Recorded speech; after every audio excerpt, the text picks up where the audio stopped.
Hey everyone, welcome back to another video. Hope all of you are doing well.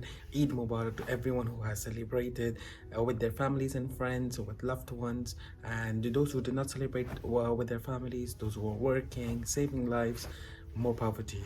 You guys did an amazing job, and I hope you all had a wonderful Eid as well. So one of the most awaited topics that everyone has been waiting for is the MMI, which is also known as the multiple mini interviews, and we will be talking more about it in this video. Okay, so let's understand what is an MMI.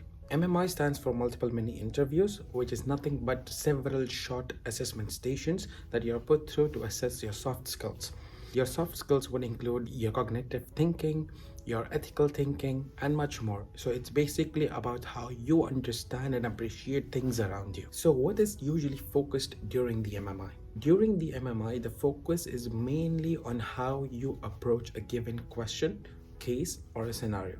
One main thing to understand during this process is that there is no right or wrong answer, or so don't hurry in giving your opinion, because you can give a wide-based opinion on how you think that question can be approached, because every question would have multiple ways to solve it, and this gives you an edge where you can put in more ideas in front to solve that scenario that will allow them to judge you better. Okay, so how do you prepare for an MMI?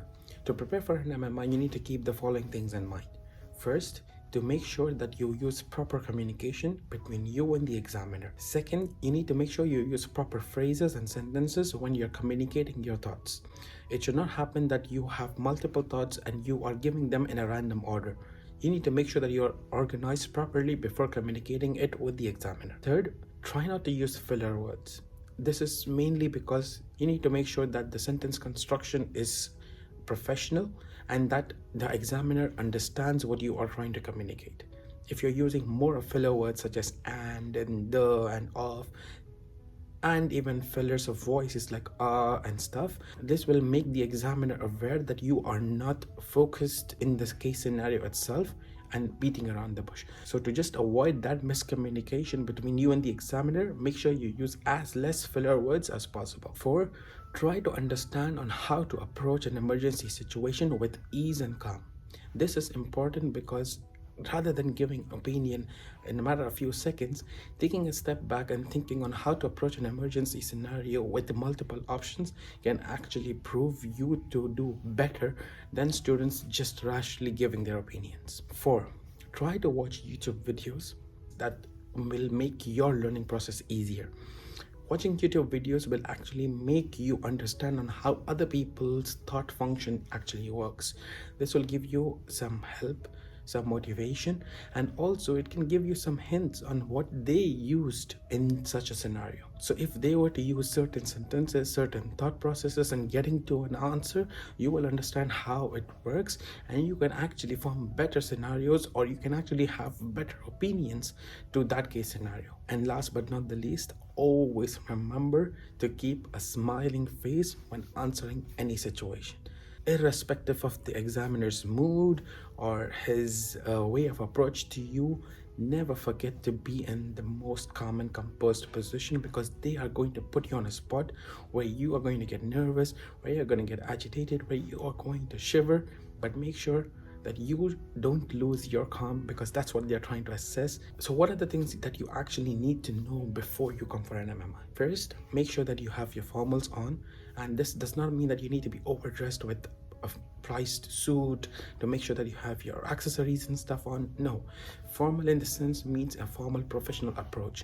It could be either wearing a properly neatly ironed dress, but make sure that it's not casual, because you have to portray yourself when you're coming for that interview or for those stations when you're going to meet different examiners that are going to have a different approach on you. Your professional look will actually give you more edge, because that would be one of the criteria of their marking scheme. Also, make sure to carry a bottle of water with you. Maybe it might not be allowed, your personal belongings would be kept in a space, but make sure you're hydrated enough before you go for the interview, because keeping yourself calm is one of the most important steps in making sure you perform better in those cases, in those examination stations, and in front of those assessors. So now we have discussed this, let us focus on what is the usual structure of an MMI. So the usual structure of an MMI involves students going in a circuit in a timed fashion, where the time for each station would broadly range from 5 to 10 minutes, where the students will be given case scenarios to represent, to react, or to even examine, and then to communicate their findings with the assessor before they move on to the next station. In MBRU, the MMI is conducted in a timely fashion with 9 stations, and they would provide you 2 rest stations as well.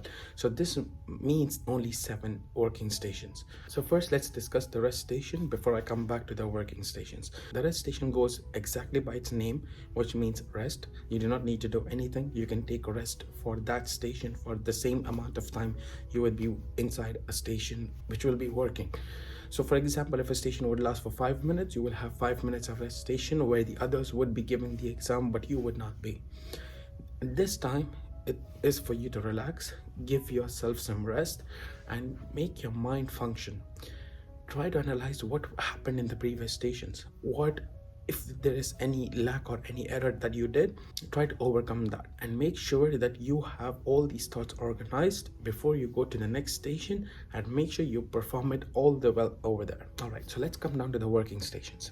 Now, for each working station, before you approach inside the cubicle or the examination room, you will be given a minute to read the scenario, to understand what it's asking, and to formulate thoughts on it. So once you read the scenario, you will understand what the question is requiring you to answer and how you need to approach that question.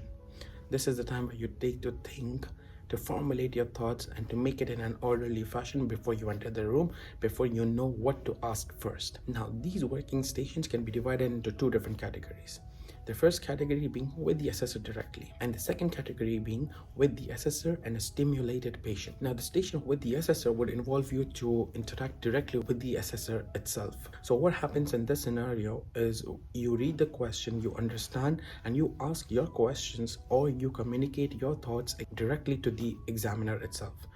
In this, there would be a follow-up questions based on what you communicate with them and based on what they understand from you. It's always necessary to keep a healthy communication and to make sure either of them is understanding the conversation so that you are all on the same page. This is one of the factors that involves in you scoring really high marks in these stations. If you assess that the examiner is perfectly understanding all your communication or all your opinions and thoughts, this is well done. Now, coming over to the assessor with a stimulated patient, here you need to understand that you need to approach the stimulated patient first. You need to communicate all your questions and all your thoughts to the patient themselves. Now, once you and the patient is having a conversation, you will understand where it's going to lead to and what you need to do to ask further questions. Once you finish that, you need to relay your findings or communicate your thoughts about what happened with the patient to the examiner or the assessor.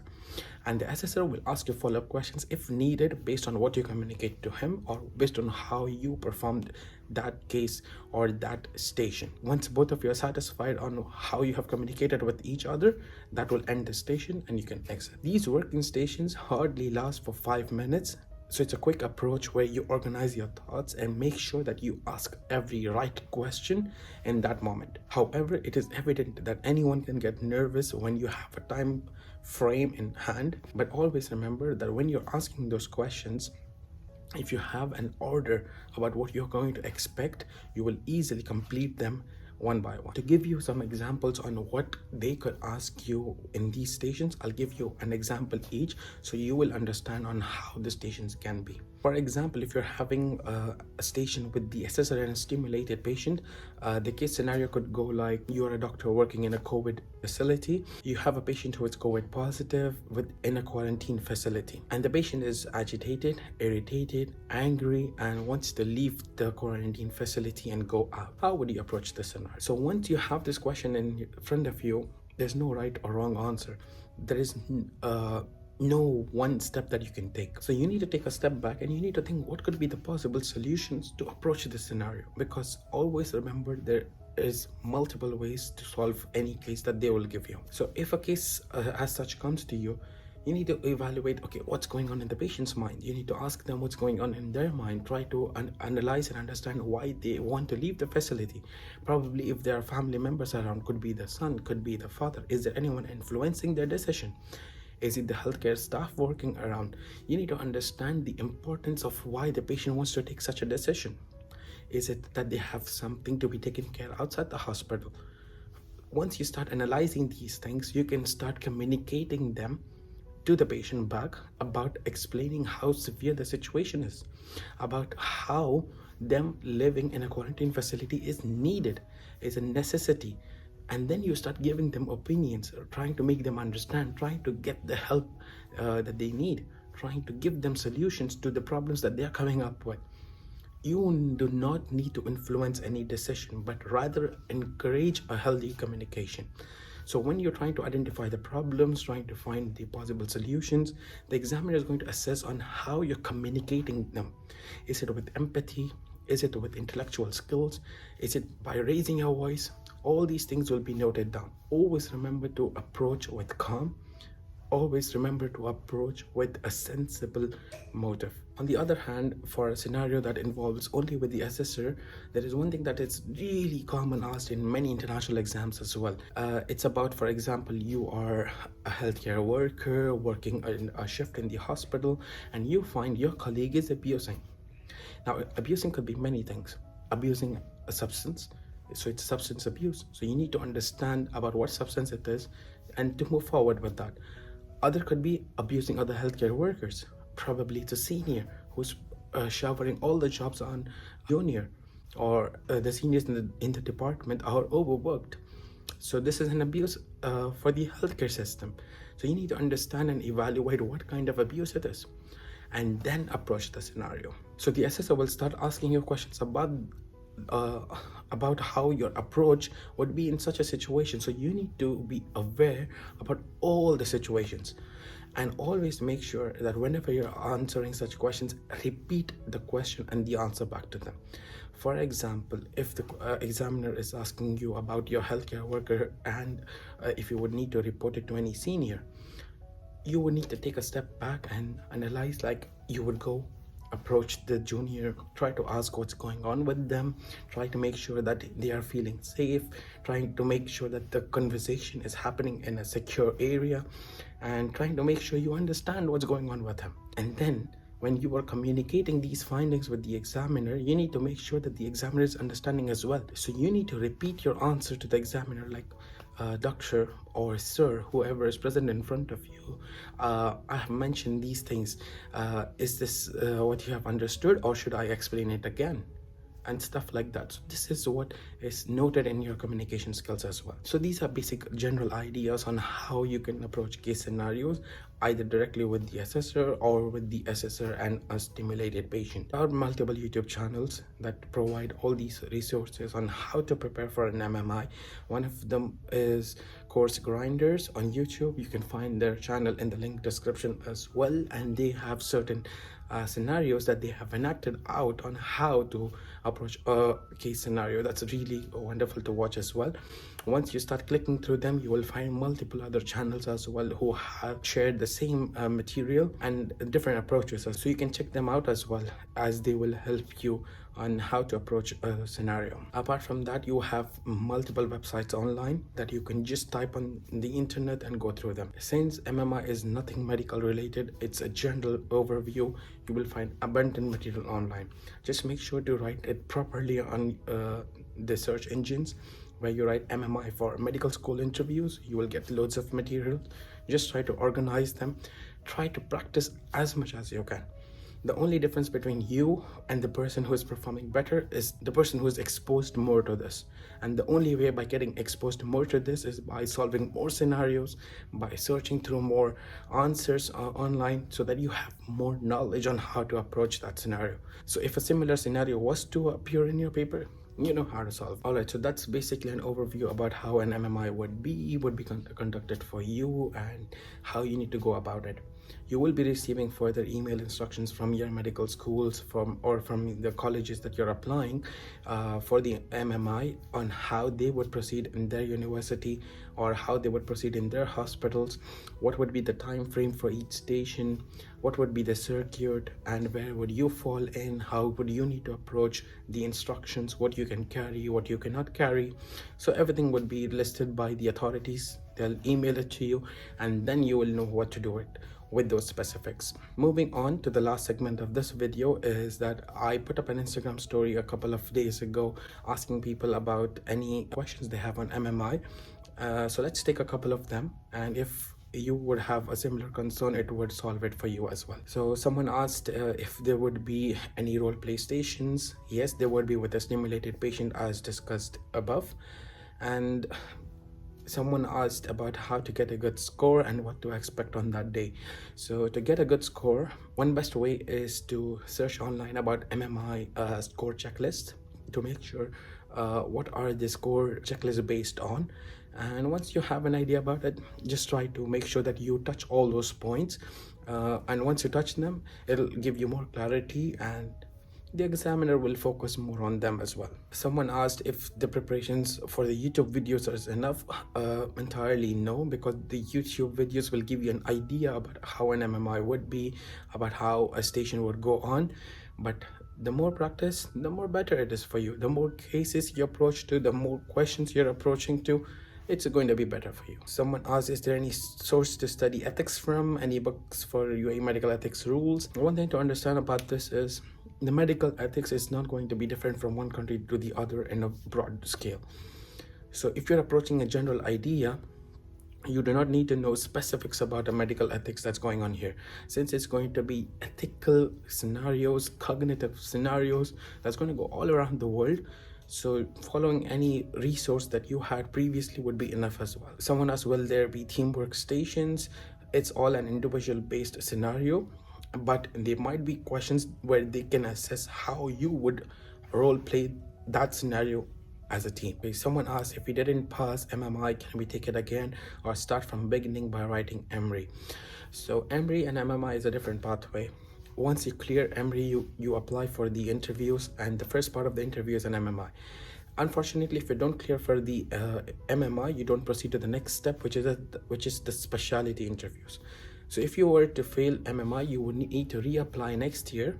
You can use the same MBBS scores, but you need to apply for the process of interviews again the next academic year. Someone asked, in MMI, will there be any questions about specialties we have applied for? No, you will not have any questions about specialties that you have applied for, because MMI is going to be a general approach and nothing related to your specialty.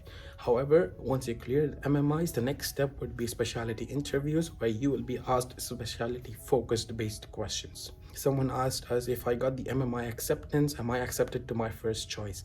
So MMI clearance will give you a green pass to move to the next step, which is specialty interviews. And once you clear them and you're shortlisted as a candidate for the program, that's when you match. So it's unsure that you are still accepted, but it makes sure that you go to the next step, which is a very positive thing. Someone asked us any resources for preparation for MMI. You could watch YouTube videos, search online. There is no specific resource to prepare from.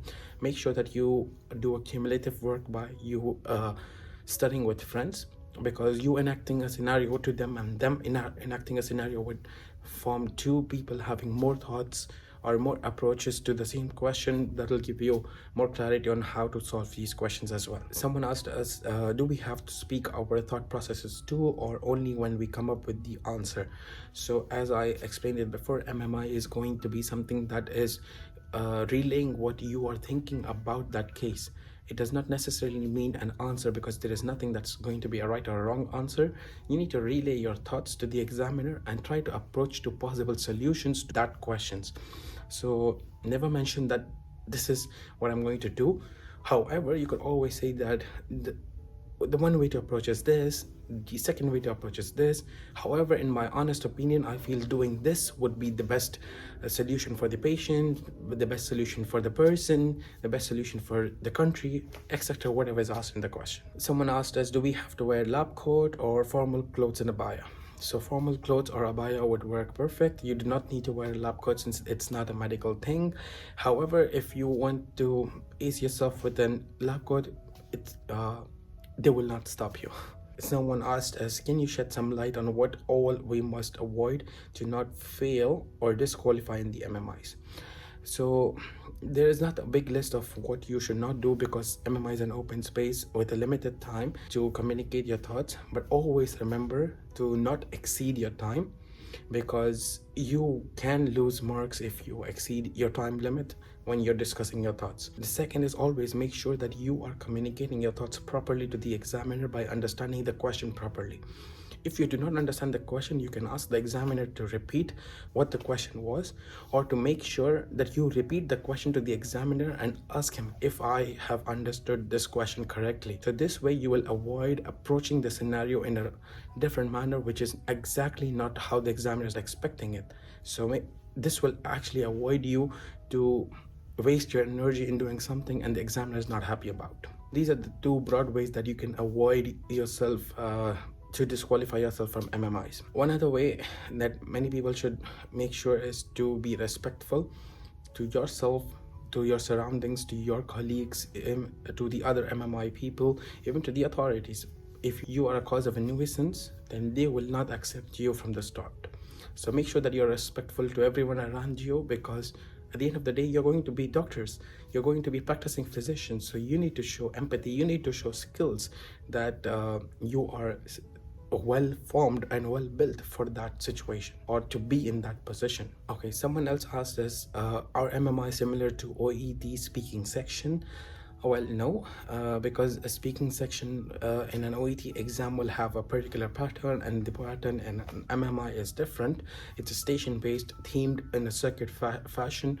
So you will have to keep in mind that it's not the same, but you can expect some things which are similar when you're answering questions to the examiner or to the assessor. I think most of the other questions that are there are already answered and quite similar as well. So that's it for this video. If you have any other questions, please put it down below. I'll always be there to help you out, to guide you to the best information I know.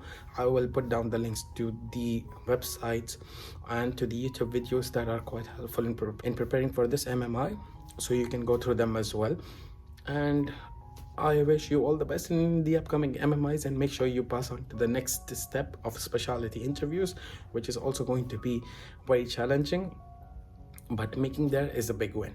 Thank you for making to the end of this video. If you have not liked the video, please like it. If you have not subscribed to the channel, please do it, as it will motivate me to create more such videos for all of you. And if you did not check out the specialty interviews, I'll put the playlist link here, which would be required for your next step. I'll put out the channel link on the left side as well, so you can watch them as well. Thank you so much, and see you all next time.